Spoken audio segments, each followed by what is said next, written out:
하나님 말씀 골로새서 1장 13절에서 17절까지 말씀을 찾아서 보시도록 하겠습니다. Book of Colossians chapter 1 verses 13 through 17.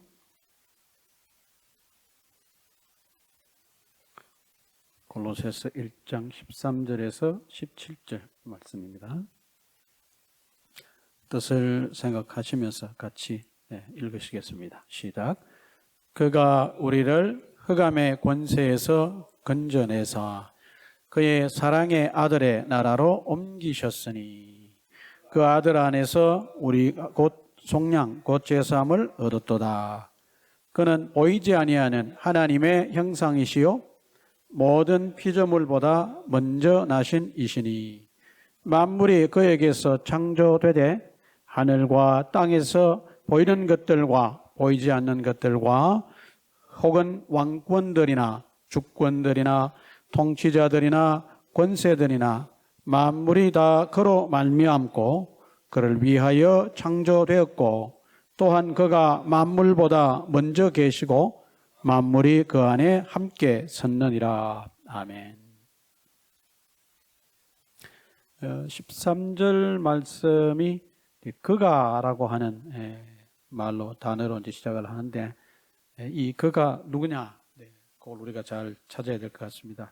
우리가 흔히 이것을 지시대명사, 우리 한국말로 문법적인 용어로 지시대명사 그렇게 얘기를 하지 않습니까? 근데 그 지시대명사를 누구를 지시하는가? 이 대명사 프로나운이 누구를 지시하는지를 우리가 찾아야 그 뜻을 정확하게 알 수 있습니다. 근데 그 뜻을 찾는 방법은 뭐 이미 여러분들이 아시겠지만 이 단어가 나오는 전후 문맥을 잘 살펴보고 가장 가까운 데 나오는 단어를 찾으면 되지 않습니까? 근데 그가라고 했는데 이 지시대명사는 지시대명사인데 사람을 가리키는 사람을 person을 가르치는 지시대명사다 알 수 있습니다. 그래서 그 앞쪽으로 12절로 우리가 다시 올라가서 12절 말씀을 또 확인해 보시면 13절에 그가라고 하는 말이 누구를 뜻하는지를 우리가 잘 알 수 있겠습니다. 한번 12절 같이 한번 읽어보실까요? Shall we read in the verse 12 to find out and the 그가 in the verse 13 is 한번 찾아보겠습니다. 시작. 우리로 하여금 빛 가운데서 성도의 기업의 부분을 얻기에 합당하게 하신 아버지께 감사하게 하시기를 원하노라. 그렇게 되어 있습니다. 그러니까 12절에 나와 있는 우리로 하여금이라고 하는 사람들을 나타내는 단어가 있고 그 다음에 쭉 내려가서 물론 뭐 성도예라고 하는 그런 단어도 있습니다만은 조금 더 뒤로 내려가시면 아버지께 감사하게 하시기를 원하노라 그렇게 했습니다. 그래서 문맥을 우리가 잘 살펴보고 12절과 13절을 잘 이렇게 비교해 보면 이 그가라고 하는 단어가 우리로 여기서 우리라고 하는 것은 뭐 해당이 되지 않는다는 걸 알 수 있고 쭉 내려가서 성도가 우리를 흑암의 권세에서 건져낼 수는 없지 않습니까? 그렇죠? 이것도 맞지 않는 거구나. 그 다음에 쭉 내려가서 다음 이제 그 인칭을 나타낼 수 있는 단어가 또 하나 나왔는데 아버지라고 하는 단어입니다. 아버지. 뭐 인간의 문법을 가지고 하나님을 이렇게 다 표현해내기는 사실은 어렵습니다만은 우리가 이제 좀 인간적인 이해 차원에서 본다면 인칭을 나타내는 말이 나왔구나. 아버지. 아버지구나. 사람을 나타내는 단어가 나왔구나. 아버지. 그러면 이제 이 아버지가 13절에 그가라고 하는 말로 대체되었다라고 하는 걸 우리가 이제 가정하고 이 그가라고 하는 말 대신에 아버지라고 하는 단어를 넣고 13절을 읽었을 때 이 문장이 매끄럽게 읽어지고 그 말의 뜻이 통하면 그가라고 하는 단어는 곧 누굴 말하는 것이다? 아버지를 말하는 것이다. 그런 얘기입니다. We need to substitute the word 그가 in Korean in verse 13 using 아버지 in verse 12. 한번 같이 읽어보겠습니다. 시작. 아버지가 그가 대신에 아버지를 넣는다 그랬습니다. 시작. 아버지가 우리를 흑암의 권세에서 건져내사 아버지의 사랑의 아들의 나라로 옮기셨으니 말이 통합니까 안 통합니까? Does it make sense or not? It makes sense입니다. 그래서 13절에 나와 있는 그가라고 하는 단어는 아버지 하나님을 말하는 것이다. 그렇습니다. 그러니까 그 뒤에 나오는 그의라고 하는 것도 his라고 하는 것도 역시 아버지의 라고 하는 말로 바꿔 넣었을 때 말이 통한다는 걸 알 수 있습니다.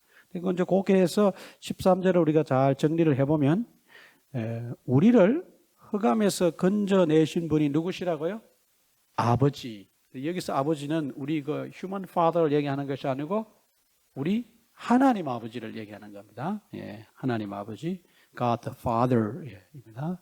그리고 그 뒤에 넘어가서 그의라고 하는 말도 역시 그 소유격 우리가 흔히 하는 말로 possessive인데 여기도 하나님의라고 하는 말로 우리가 바꿔놓을 수 있다 그랬습니다. 결국은 하나님께서 우리를 흑암의 권세에서 건져내셨고 건져내신 우리를 하나님의 아들이신 예수님의 나라로 옮기셨다.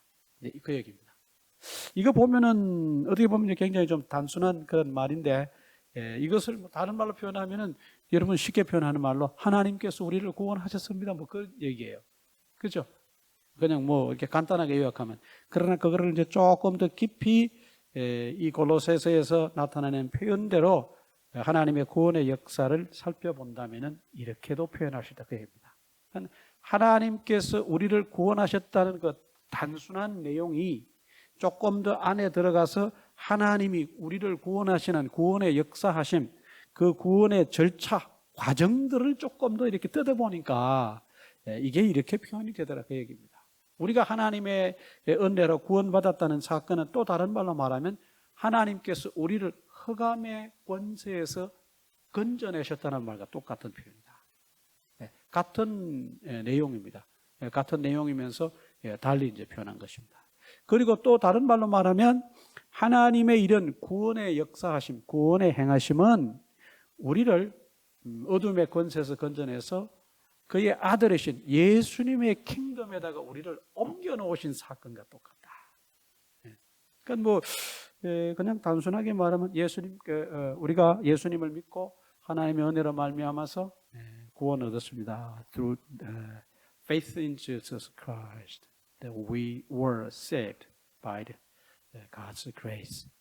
그냥 그렇게 표현할 수 있는 말인데 자세히 뜯어보니까 더 구체적으로 이런 사건이 이면에 있구나라고 하는 것을 우리가 알 수 있습니다. 근데 우리는 예수 믿고 구원받았다라고 하는 아주 단순한 말로 우리가 구원받은 사실을 표현하고 고백을 합니다.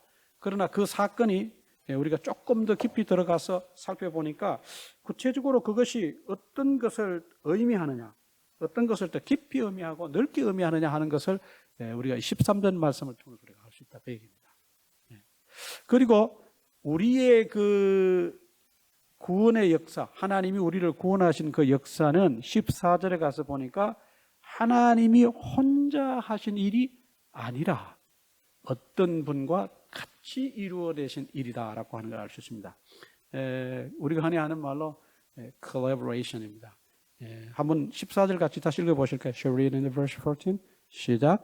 그 아들 안에서 우리가 속량 곧 죄사함을 얻었도다 그랬습니다. 그러니까 이 구원의 역사가 우리를 흑암의 권세에서 건져내셔서 예수 그리스도의 나라에 우리를 옮겨 놓으시는 이 사건, 또 간단하게 말하면 우리를 구원하시는 이 사건이 하나님 혼자 하신 일이 아니라 누구와 합력해서 하셨다고요? 그의 아들 합력해서 하셨다. 그의 아들과 합력해서 하셨다. 이 굉장히 중요한 표현이고 우리가 잘 알고 있어야 되는 그런 내용이기도 합니다. 그러니까 우리의 구원의 역사는 하나님에 의해서 예수 그리스도 안에서 일어난 사건이다. 아주 굉장히 중요합니다. 하나님께서 우리를 구원하실 때 그 구원의 역사가 아들 하나님, 성자 하나님, 예수와 합력해서 이 일을 행하셨다 그랬습니다.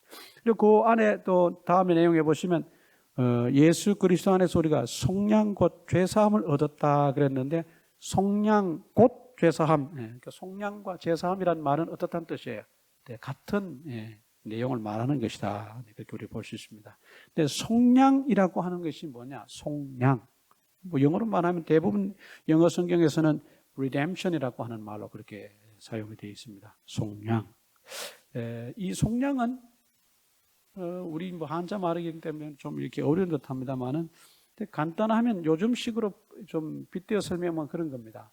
해커들이 어떤 특정 기업체의 메인 서버를 해킹해가지고 그 threatening, blackmail을 보내는 겁니다. 우리가 니네 메인 컴퓨터를 해킹해서 지금 그 메인 서버에 어떤 부분 작동하지 못하게 만들었어요. 그래서 그 컴퍼니가 그 메인 서버의 그 중단 때문에 큰 타격을 받는 겁니다. 그러면서 이제 편지를 보내기를 니네가 아무 문제 없이 니네 메인 서버를 다시 사용하고 니네 비즈니스를 정상적으로 운영하려면 우리한테 2 밀리언을 보내라. 그런 거예요. 아마 많이 들어보셨을 거예요. 이렇게 하는 그 해커들이 이렇게 하는 그 짓을 도와주는 우리가 흔히 하는 말로 프로그램인데 그걸 가지고 뭐라 그래요? 예, 집사님 잘 아시네. 그러면서 그들이 요구하는 돈이 있기 때문에 그런 이름이 붙여진 거예요. 그러니까 2 밀리언을 요구해서 2 밀리언을 보내면 자기들이 이 프로그램을 못 쓰게 만들고 메인 서버를 못 쓰게 만드는 것을 풀어주겠다고 얘기하지 않습니까? 대신에 랜섬을 내놔라. 그래서 랜섬웨어라고 하는 거예요. 원리가 성경에서 온 거랑 마찬가지. 그러니까 랜섬은 속량금이에요. 이만큼을 페이하면 이 문제로부터 자유로워질 수 있다는 거예요. 그런데 우리 오늘 14절 말씀 보니까 속량 곧 죄사함이라고 하는 말로 이건 똑같은 의미를 가진 또 다른 표현으로 이렇게 성경에서 기록하고 있습니다. 여기에서 속량이라고 하는 말이 돈을 지불하고 어떤 것으로부터 자유로워진다는 의미를 가지고 있는데 죄 사함을 받는다. forgiveness. 여기서 역시 이 사함을 받는다는 말도 그런 뜻을 가지고 있어요. 어떤 구속이나 어떤 제한이나 어떤 뭐 좋지 않은 어떤 그 뭐 하여튼 좀 부정적인 어떤 의미를 지니고 있는 그런 것으로부터 릴리스 된다는 뜻이 죄를 용서한다는 뜻이에요. 그러니까 이 두 말은 사실은 같은 뜻이에요. 그러니까 우리가 어떤 죄를 지었을 때 우리가 그 죄로부터 릴리스 되기 위해서는 누군가가 그 값을 뭐 해야 된다는 거예요? 페이해야 돼요. 랜섬을 페이해야 돼요. 그러니까 이 이야기가 24절에 나온 얘기예요.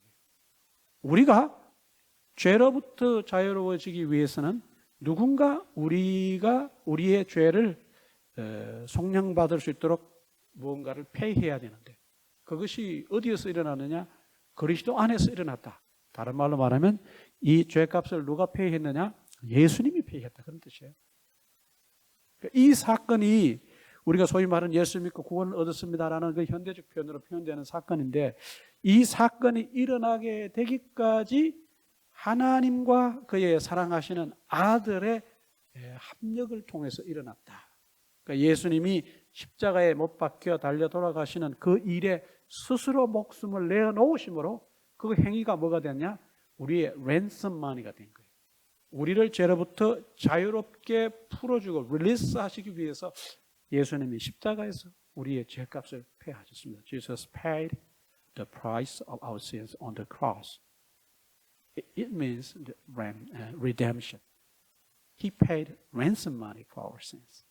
그러니까 예수님께서 이렇게 돈을 지불하셨어요. 그래서 우리는 이제 뭐가 됐냐면 그 죄로부터 자유로운 사람들이 됐다. 죄로부터 노임을 받은 사람이 됐다. 이것은 이제 좀 어려운 한자 말로 우리가 죄로부터 구속을 받았다. 그런 뜻이에요. 죄의 구속함을 얻었다. 우리 한글에서 사용한 우리 소위 말하는 우리말이라고 사용하는 그 우리말 안에는 한자 말에서 의미를 차용해서 온 단어들이 무수히 많습니다. 굉장히 많습니다. 그래서 한자를 모르면 우리나라 말을 잘 이해하기 매우 어려워요. 여기서 태어나서 여기서 자란 사람들이 한국말을 열심히 하는데 난관에 부딪히는 게 뭐냐면 한자를 모르기 때문에 한국말의 한계를 느끼는 그런 경우가 많습니다. 참 어려운 말이죠. 성경에 나와 있는 많은 단어들이 사실은 한자 말이에요. 속량이라고 하는 말, 허감이라고 하는 말, 권세라고 하는 말, 뭐 합당이라고 하는 이런 말들은 다 한자말에서 온 거예요.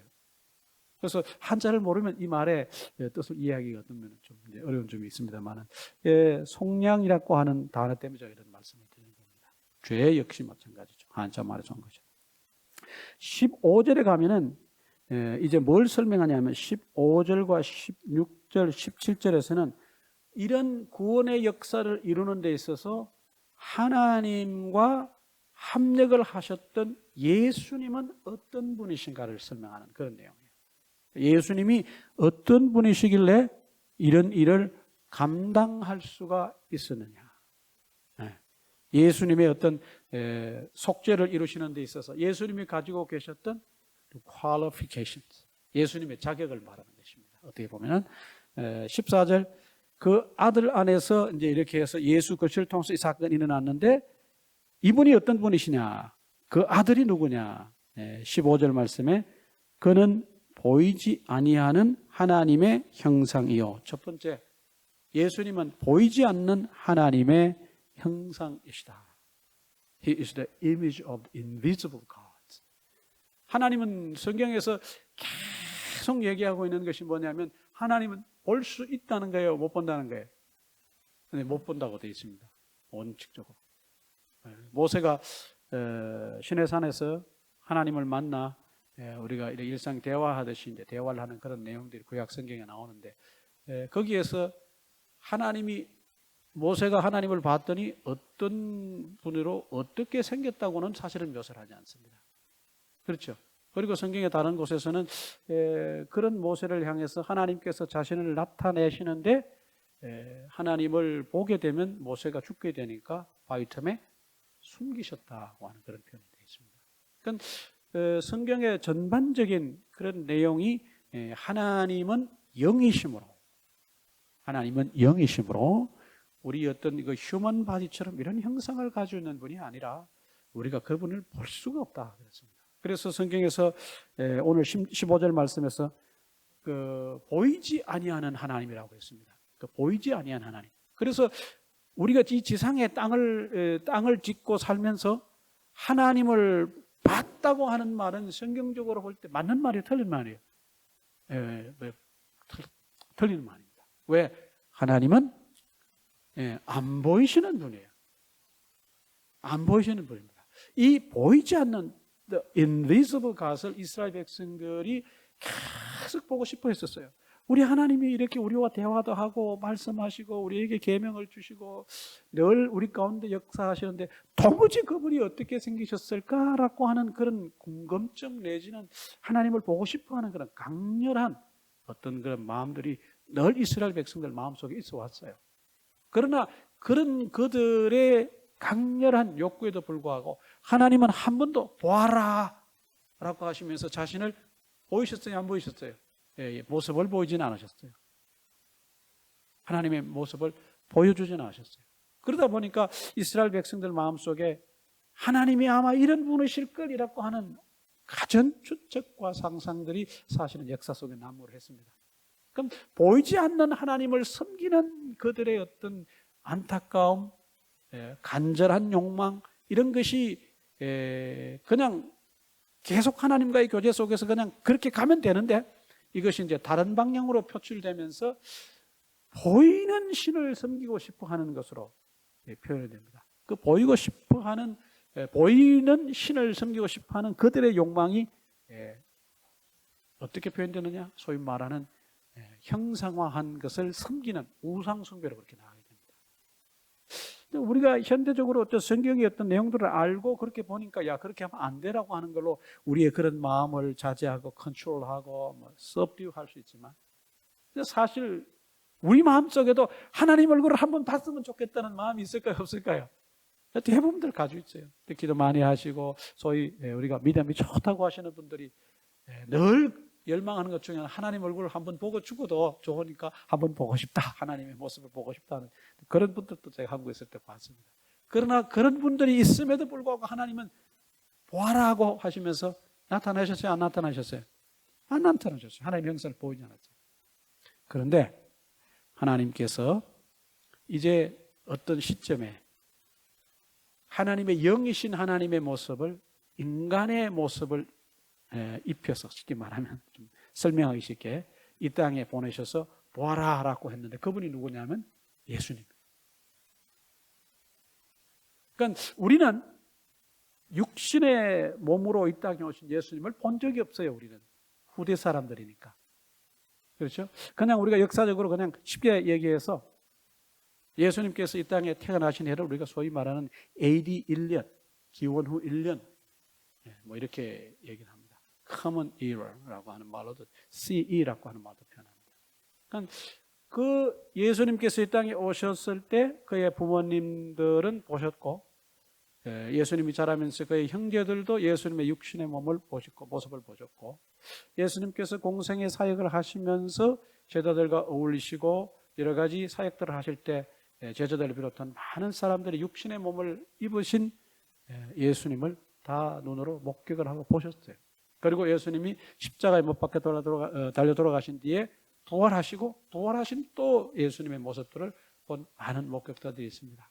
그러나 예수님께서 성천하신 이후로 사도행전 1장에 성천하신 이후로는 예수님을 이제 본 사람이 누구밖에 없어요. 우리 성경에서는 누구밖에 없어요. 사도 바울밖에 없어요. 사도 바울도 AD 1년에 태어나셔서 쭉 사역을 하실 때까지 계셨던 그 예수님의 어떤 그 육신의 모습이 아니라 부활하신 후에 예수님의 모습을 보는 거로 우리가 성경을 근거로 그렇게밖에 볼 수 없습니다. 그러니까 사도 바울이 부활하신 예수님을 만난 이후로 사실 예수님의 어떤 육신을 입은 모습을 본 사람은 성경적으로 볼 때 있는 거예요, 없는 거예요? 사실은 뭐 없다고 볼 수 있습니다. 그러니까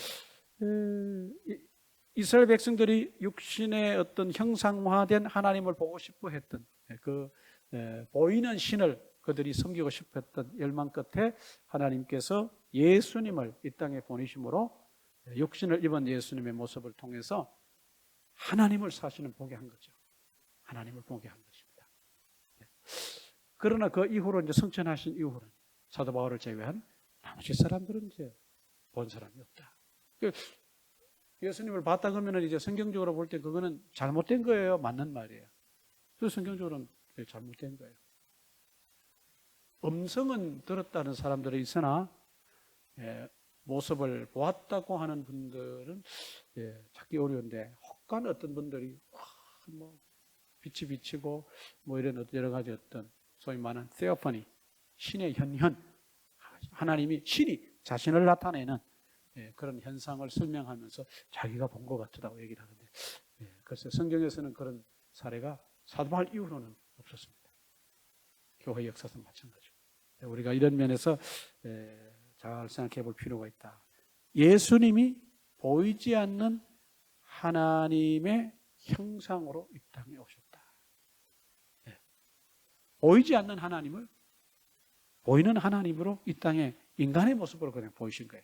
우리가 생각하기에 신은 특별한 모습을 가졌을 거라는 그런 어떤 우리의 상상과는 달리 우리와 똑같은 육신의 모습으로 이 땅에 오신 하나님, 성자 하나님 예수님을 이 땅에 보내셔서 사람들로 하여금 하나님을 보게 했다. 그 사건에 대해서 가장 잘 얘기하고 있는 책이 우리가 지난번에 보았던 요한복음입니다. 요한복음의 곳곳에서 예수님이 자신을 하나님과 같은 존재이심을 말씀하시는 그런 내용들이 있는 것을 이미 살펴보았습니다. 그 다음에 15절 후반절에 보니까 모든 피조물보다 먼저 나신 이시다. 우리가 이것을 문자적으로 본다면 우리가 이렇게 오해할 수 있는 그런 부분입니다. 예를 들어서 우리가 이제 가족의 상황에서 얘기할 때 뭐 저희 집에 예를 들어서 저희 자녀들이 셋이 있는데 셋 중에 가장 먼저 firstborn은 누구예요? 하준이 엄마거든요. 그렇죠? 우리가 이제 이 소위 말하는 먼저 나신이라고 하는 단어를 영어로 옮기면 firstborn이고 또 다른 말은 first fruits라고 하는 말로도 사용합니다. 그런데 우리가 인간적 개념으로 이것을 이해하니까 어떤 시간적 순서상에서 가장 앞선 우리가 이렇게 생각하기가 쉬워요. 그러다 보니까 그 시간적 순서상으로 가장 먼저 태어난이라고 하는 말은 소위 말하는 피조됐다고 하는 created라고 하는 그런 개념으로 우리가 이해하기 쉽거든요. 근데 이것을 우리가 이런 식으로 접근을 한 문제가 발생해요. 무슨 문제가 발생하냐면 그러면 예수님도 피조물이신가요? 이렇게 되어버리는 거예요. 근데 그렇게 되면 삼위일체의 관점에서 볼 때 예수님은 피조물이 아니시거든요. 하나님은 피조물이 아니시거든요. 구약에 나오는 숱한 우상들을 인간이 만들어낸 뭘까요? Human made gods. 사람들이 만든 신과 같이 동격으로 오해하고 생각할 가능성이 상당히 많습니다. 그러나 예수님은 그런 분이 아니시다. 근데 그러면은 그분이 아니시라고 하는 것을 어떻게 알 수 있느냐? 그것이 16절, 17절에서 증명하는 거예요. 예수님은 피조된 분이 아니시다. 예수님은 피조된 신이 아니시다. Jesus is not created God. 예수님은 만들어진 피조물 존재가 아니다. 그분은 이미 세상 만물이 만들어지기 이전부터 계셨던 분이다. 그러니까 그 creation이라고 하는 우리의 그 인간적 개념으로 이해할 수 있는 창조 이전에 계신 분이시기 때문에 우리가 firstborn이라고 먼저 나신이라고 하는 말로 번역된 이 말을 잘못 오해하면 안 된다. 한번 16절, 17절 같이 한번 읽어보실까요? Verses 16 and 17. We're going to read those verses. 시작. 만물이 그에게서 창조되되 하늘과 땅에서 보이는 것들과 보이지 않는 것들과 혹은 왕권들이나 주권들이나 통치자들이나 권세자들이나 만물이 다 그로 말미암아 고 그를 위하여 창조되었고 또한 그가 만물보다 먼저 계시고 만물이 그 안에 섰느니라 그렇게 씁니다. 그러니까 이 16절과 17절을 종합적으로 얘기하면 모든 만물이 하나님에 의해서 창조되기 이전에 예수님은 이미 뭐 하셨다는 거예요? 계셨다. 그러니까 이 16절, 17절을 통해서 사도 바울이 모든 만물보다 먼저 나신 분이라고 하는 말로 표현을 하는 그 내용이 인간적인 개념으로 받아들일 때 시간적 순서상에서 그분도 따지고 들면 피조물이라고 하는 결론에 이르지 않도록 하기 위해서 거기에 대한 증거로 제시하는 것이 16절, 17절입니다. 그러니까 여러분들이 이거 16절, 17절을 이렇게 읽다 보면은 언뜻 떠오르는 그런 어떤 성경 말씀이 또 다른 곳에 말씀이 있을 거예요. 그게 어디예요? 요한복음이에요. 요한복음. 아까 제가 잠깐 말씀드렸습니다만은 요한복음에서 하나님과 예수님의 관계를 잘 설명하고 있는데 다른 마태, 마가, 누가복음과는 달리 다른 방향으로 그것을 설명하고 있습니다. 한번 그걸 좀 살펴보겠습니다. 요한복음에 가셔가지고 1장의 1절부터 3절까지 한번 말씀을 읽어보실까요? 요한복음 1장 1절부터 3절. Book of John, chapter 1, verses 1 through 3. 같이 한번 읽어보겠습니다. 요한복음 1장 1절에서 3절. 시작. 태초에 말씀이 계시니라. 이 말씀이 하나님과 함께 계셨으니 이 말씀은 곧 하나님이시니라. 그가 태초에 하나님과 함께 계셨고 만물이 그로 말미암아 지은 바 되었으니 지은 것이 하나도 그가 없이는 된 것이 없느니라. 그러니까 여기에서 말씀은 누구냐? 14절로 한번 가봅시다. Let's go to verse 14. We're going to check who the 말씀 is. 보시는데 시작. 말씀이 육신이 되어 우리 가운데 거하심에 우리가 그의 영광을 보니 아버지의 독생자의 영광이요 은혜와 진리가 충만하더라. 이것만 봐가지고는 이제 또 조금 이해가 덜하니까 여기에 대해서 부연적으로 설명이 됐다고 볼 수 있는 구절이 뭐냐면 verse 18이에요. 18절. verse 18 시작. 본래 하나님을 본 사람이 없으되 아버지 품속에 있는 독생하신 하나님이 나타내셨느니라. 독생하신 말은 뭐예요? 독생자 예수님을 우리가 표현할 때 뭐라고 말합니까? 다른 말로 독생자 예수 그리스도. 그죠? 독생자다. The only Son. 그러니까 그 독생자 예수 그리스도. 그러니까 보이지 않는 하나님을 보이는 사람의 모습으로 나타내신 분이 누구시냐 하면 바로 그분이 예수님이시다. 근데 이 예수님이 우리가 처음 나신이라고, 만물보다 처음 나신이라 그래서 그분이 어떤 시간적 순서상에서 하나님에 의해서 창조됐다고 하는 것이 아니라 모든 피조물 위에 계신 분이시다라고 하는 것을 설명하기 위해서 사도 바울이 인간적인 용어를 사용했는데, 그것이 뭐냐면 firstborn이라고 한다.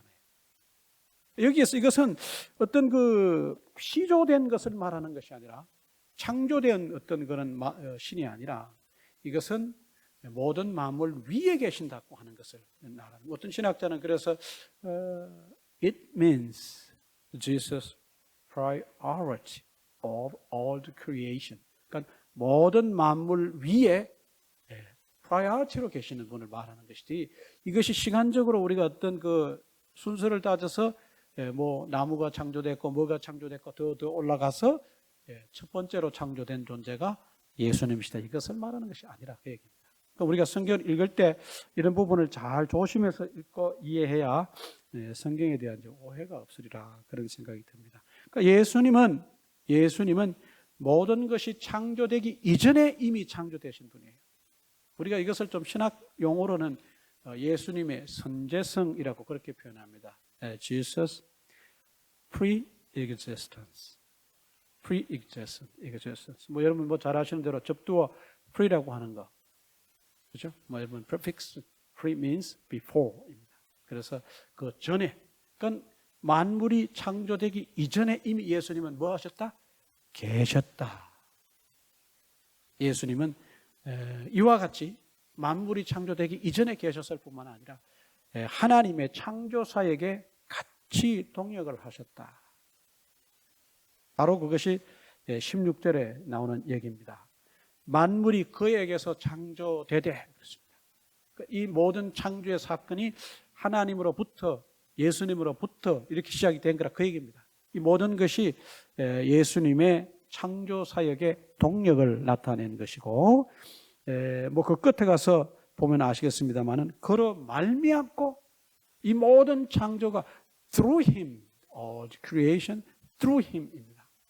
그리고 더 중요한 것은 그를 위하여 창조되었고, creation for him입니다.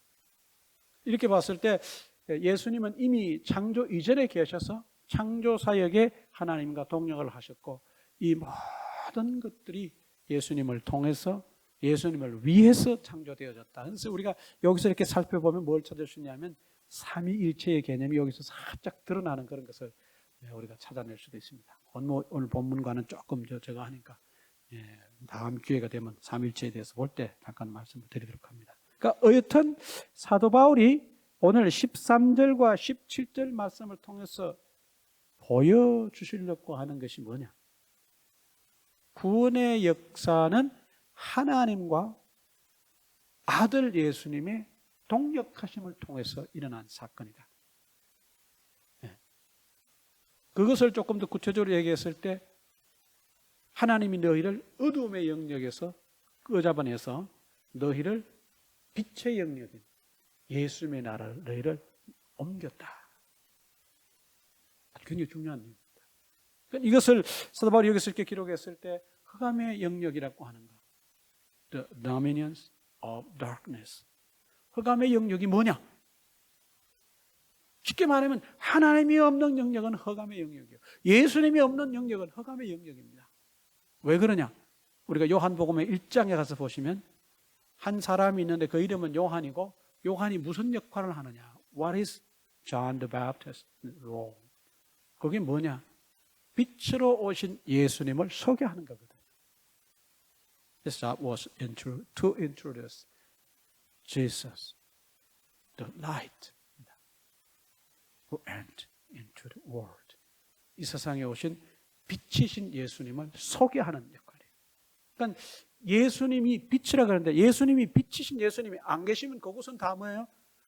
문명이 아무리 발달하고 아무리 풍요로운 나라일지라도 그것은 흑암의 영역입니다. 쉽게 말하면. 물론 여기서 또 영적으로 더 넘어갔을 때 하나님의 통치가, 예수님의 통치가, 영적 통치가 이루어지지 않는 개인적 영적 관계를 통해서 그 영역도 역시 흑암의 영역이에요. 그럼 왜 사도 바울이 이런 얘기를 하느냐? 이 서신서가 기록이 되어서 보내진 곳이 어디냐? 골로새입니다. 골로새는 여러분 잘 아시는 대로 사도 바울이 선교 거점으로 삼았던 에베소에서 이 동남쪽으로 120마일 정도 떨어진 곳이라고 그랬고, 그 지역은 오늘날 터키 지역이고, 그 지역은 예수님의 복음이 들어가기 이전에 예수님을 모르던 지역이고, 빛으로 오신 예수님을 전혀 받아들이지 않았던 지역이에요. 사도 바울이 봤을 때 지금 골로새 교회 성도들이 빛이신 예수님을 믿고 신앙생활을 하는데, 그 사건이야말로 이렇게 설명할 수 있다는 거예요. 하나님을 모르고 빛이신 예수님을 모르고 믿지 않았던 너희는 어둠의 나라에 살았던 사람과 똑같다. 암흑에서 그렇게 살았다. 왜? 빛이신 예수님이 안 계셔서 그 어둠이 오죽했겠느냐. 그 어둠의 영역에 살았던 너희를 빛이신 예수님을 하나님이 땅에 보내셔서 그들이 믿고 이제 빛의 나라, the kingdom of the light, it means Jesus kingdom, 너희를 transfer했다. 그 나라로 하나님이 너희를 옮겼다. 그러니까 골로새 교회 성도들이 지금 신앙생활하고 있는 이 현실을 이렇게 설명한 거예요. 다른 말로 말하면 이교도요, 이방인이었던 젠타일이었던 너희를 예수님을 믿음으로 말미암아 이제 예수 믿고 내가 예수님의 나라에 속한 사람들이 되었으니까, 이 말입니다. 이걸 그렇게 설명을 한 거예요. 그러니까 우리도 다 마찬가지예요. 우리도 예수님을 모를 때 우리가 아무리 뭐 부자고 똑똑하고 공부를 많이 하고 이 세상 권세를 가지고 살았을지라도 역시 우리는 어디에 속한 사람들? 어둠의 영역에 속한 사람들. 그런 우리를 예수님을 믿음으로 말미암아 하나님이 우리를 다 드러내서 어디로 옮기셨냐면 빛의 나라인 예수님의 나라로 옮기셨어요. Jesus 킹덤으로 우리를 다 옮겼어요. 이런 일련의 사건들을 이미 구약 성경에서는 예시하셨어요. 그게 뭐냐? 하나님께서 노예로 갇혀 살던 이스라엘 백성을 출애굽시켜서 약속의 땅 가나안 땅으로 들여보내시는, 소위 말하는 한 단어로 표현하면 Exodus. Exodus in Old Testament. It shows the process of salvation in New Testament. 구약의 Exodus가 출애굽이 신약에서 말하는 구원의 역사를 설명하는 그런 사건이에요. 아주 중요한 사건입니다. 그러니까 이런 개념을 전제하고 이 이방인이었던 그들이 어둠의 세계에 살다가 예수님 만나서 이제 너희가 이렇게 트랜스퍼 되었다. 그들의 신앙생활이 우리 예수 믿고 구원 얻었습니다라고 하는 말로도 표현할 수 있으나, 그걸 더 깊이 파고 더 깊이 이해를 하고 들어가서 보면 신앙적으로 영적으로 따지면 너희가 그런 거예요. 저도 그렇고 여러분들도 그렇고 하나님을 모르고 예수님 모르고 살았을 때 우리는 다 어둠의 나라에 살던 사람들이에요. 소위 말하는 어둠의 자식들이. 그런데 우리가 예수님을 믿음으로, 빛이신 예수님을 믿음으로 하나님께서 우리를 그곳에서 빼서 빛의 나라로 우리를 옮겼어요. 오늘 집에 가셔서 꼭 이 말씀과 관련해서 읽어보실 부분이 요한복음 1장 전체입니다. 홈워크예요. 요한복음 1장을 여러 번에 걸쳐서 읽으시다 보면 이것이 이해가 돼요. 무슨 뜻인지도. 집에 가서 꼭 읽어보시기를 바랍니다. 두 번째 사도 바울이 보여주시려고 하는 것은 하나님과 합력해서 구원의 역사를 이루시는 이 하나님의 아들은 어떤 분이셔야만 하느냐. 그것을 설명하는 것이 아까도 말씀을 드렸습니다마는 15절, 16절, 17절. 적어도 우리 인간의 죄를 속하는 랜섬 마니를 페이할 수 있는 퀄리피케이션을 가진 사람들은, 가진 존재는 이런 존재여야만 한다. 그것을 사도 바울이 엄청나게 설명하고, 신학자들은 이것을 이렇게 말합니다. This is Jesus' supremacy. 예수님의 우월하심, 예수님의 뛰어나심. 저와 여러분 같이 이런 자격을 가진 사람들은 하나님과 합력해서 우리의 죄값을 치를 수 있을 그런 존재가 된다는 거예요? 못 된다는 거예요? 그거 안 된다는 거예요. 적어도 인간의 죄를 대속할 수 있는 존재는 오늘 본문 이 세 구절에 나와 있는 예수님과 같은 그런 존재여만 한다. 그런 존재가 그런 자격을 갖지 못하면 죄를 속죄할 수 있는 그런 존재는 못 된다. 그래서 예수님께서 이렇게 뛰어나신 자격을 가지셨음에도 불구하고 십자가에 돌아가심으로 우리의 죄를 속하신 거다. 이렇게 어마어마한 분이 우리의 죄의 값을 지불하시기 위해서 십자가에서 죽으신 거다. 그걸 알으라는 거예요. 우리가 예수 믿고 구원 얻었다고 그냥 아주 기뻐하고 감사하고 살긴 사는데, 우리가 그렇게 살게 된 이면에 그 모든 그 사건은 어마어마한 사건입니다. 내 죄를 위해서 값을 지불하신, 생명을 내어놓으신 분이 어떤 분이신가를 깊이 알면 알수록 내가 받은 구원의 가치를 더 깊이 깨닫고 인식할 수 있습니다. 아이고, 그분이 그렇게 대단하신 분인데 자기의 생명을 내어놓았다는 것에 대한 깊은 깨달음이 있다면 신앙생활을 하지 말라 그래도 신앙생활을 할 수밖에 없어요. 교회를 나오지 말라 그래도 교회를 뭐예요? 나올 수밖에 없어요. 왜? 그분이 나를 위해서 하신 그 희생을 생각해 보면 그건 어마어마한 거예요. 어마어마한 거예요. 여러분 한번 잘 생각해 보십시오. 저와 여러분이 오늘 이 자리에서 혹은 우리 지금 가정에서 처소에서 예배를 드리시는데, 여러분들이 오늘날 예배 드리실 수 있는 하나님의 자녀가 된 이 사건의 이면에는 예수님의 십자가상에서의 죽으심이 있고, 그 십자가상에서 돌아가신 예수님이 이렇게 어마어마한 분이시라고 하는 사실, 그 사실 때문에 우리가 그 앞에 이것이 은혜라는 것을 깨달을 수 있게 된다, 그 얘기입니다. 이것이 오늘 본문에서 보여주고 있는 중요한 내용인데, 이것을 통해서 우리가 한번 좀 생각해 볼 것은 그것입니다. 저와 여러분은 어두움의 영역에서 빛의 영역으로 트랜스퍼된 사람들입니다. 옮겨진 사람들이에요. 근데 우리가 신앙생활 할 때 이런 사실들을 잘 몰라요. 그래서 자꾸 우리가 트랜스퍼 되기 전에 살았던 거기에 대한 어떤 부러움이나 거기에 대한 어떤 그리움이나 거기에 자꾸 이렇게 발을 담그고 싶은 생각이 남이가 나요. 나. 우리가 쉽게 말하면 예수 믿기 이전에 살았던 그 삶에 대한 어떤 부러움이라든지, 여전히 어두움의 나라에 살고 있는 사람들이 살고 있는 방식에 대해서 우리가 차원이 높은 존재이면서도 자꾸 거기에 대한 생각을 하고 살 때가 사실 너무 많다, 그 얘기입니다. 저와 여러분은 트랜스퍼된 사람들, 어둠의 영역에서 빛의 영역으로, 옛날에 그 암흑의 세계에서 빛의 세계로 트랜스퍼된 사람들, 옮겨진 사람들. 근데 신기한 것은 뭐냐? 이 사실을 우리가 알고 있음에도 불구하고 여기에 대해서 깊은 감동과 깨달음이 부족하기 때문에 우리가 트랜스퍼 되기 전에 살았던 그 세상에 대한 욕심을 가지고 산다는 것이 우리의 문제입니다. 여러분들이 구약 성경의 출애굽기를 쭉 읽고 이스라엘 백성의 출애굽 여정을 쭉 여러분들이 따라가서 보시면 아시겠지만, 이스라엘 백성들도 geographically, literally transfer people. 어디에서?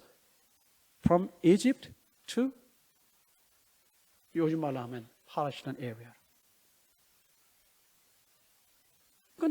그들이 그 트랜스퍼 되는 과정을 이렇게 쭉 거쳐가면서 그들은 앞에 자기들이 이제 트랜스퍼 되어서 옮겨져서 살아가야 될 나라에 대한 희망을 가지고 기뻐하기보다는 현실에 닥치는 그런 어떤 어려움들 때문에 자기들이 살았던 나라에 대한 그리움을 더 많이 가지고 있었어요, 솔직히.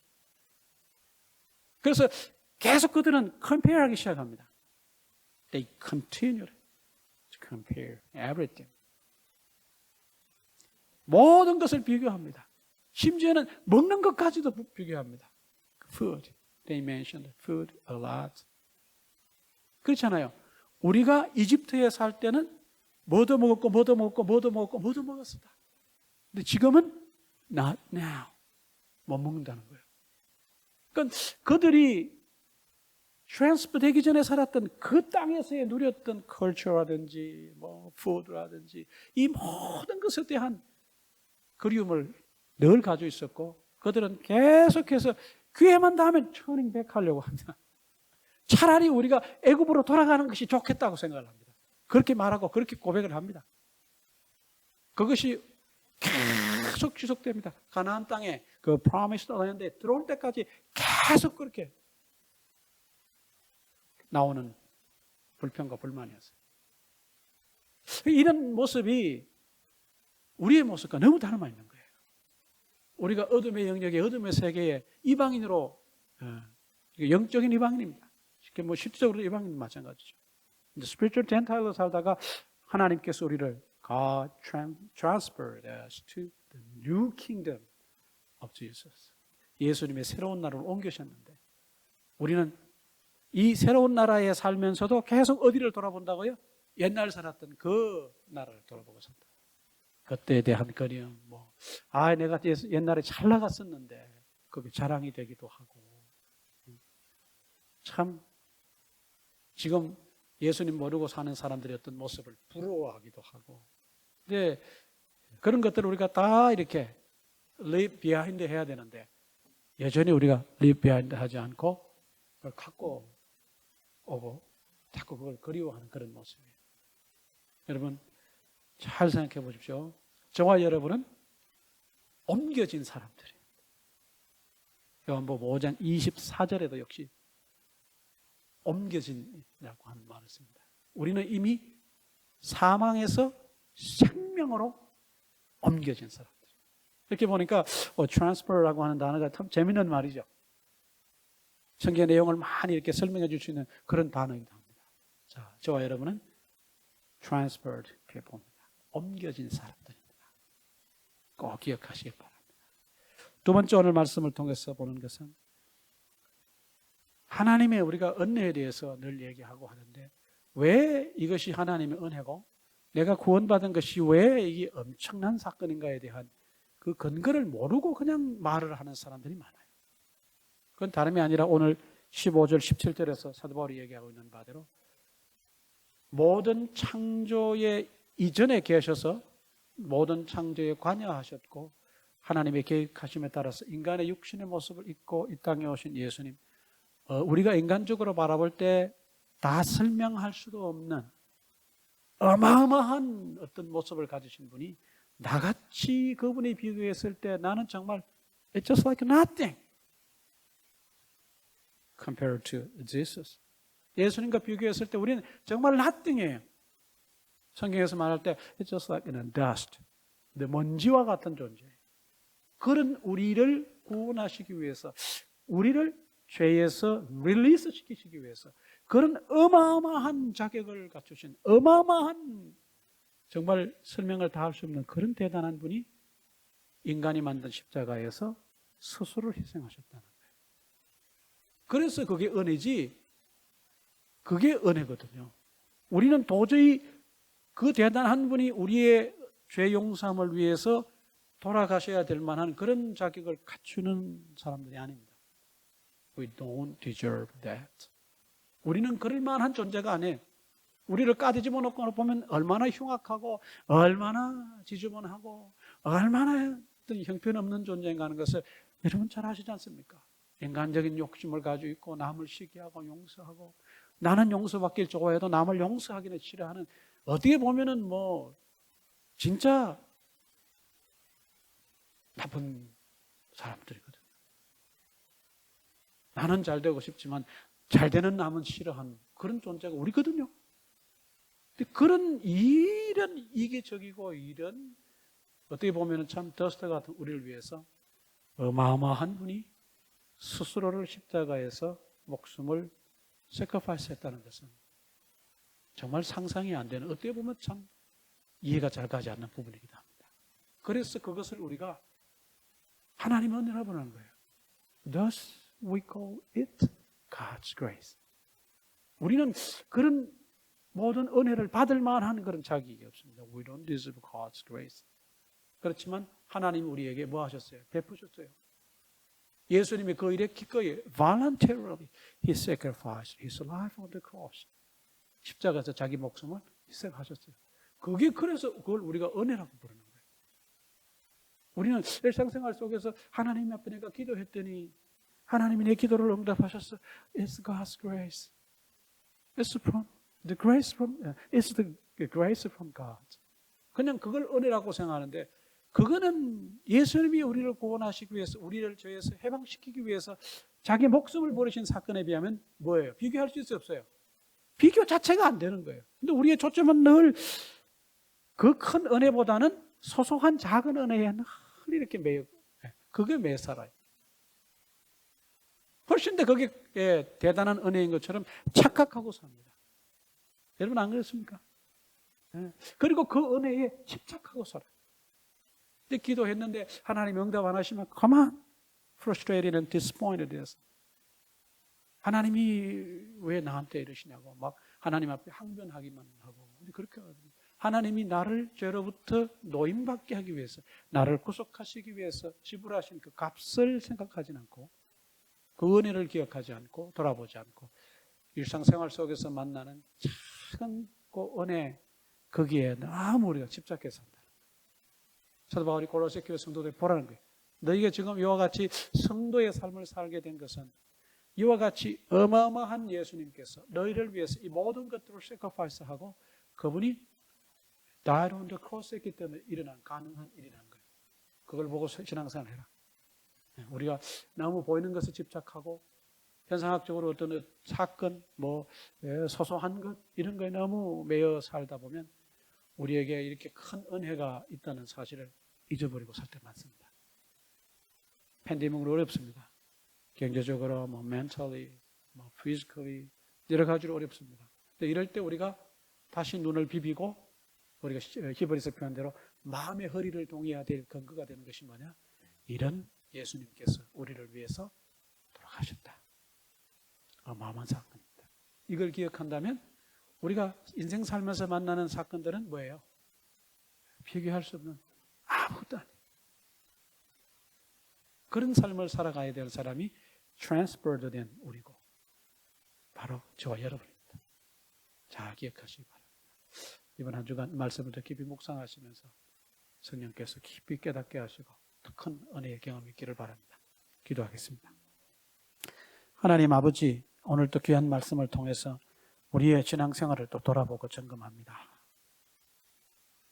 우리 구원의 역사를 이루시기 위해서 하나님과 예수 그리스도께서 동역하셔서 우리를 흑암의 권세에서 예수님의 나라로 transfer, 옮겨주셨다는 사건 우리가 다시 한번 봅니다.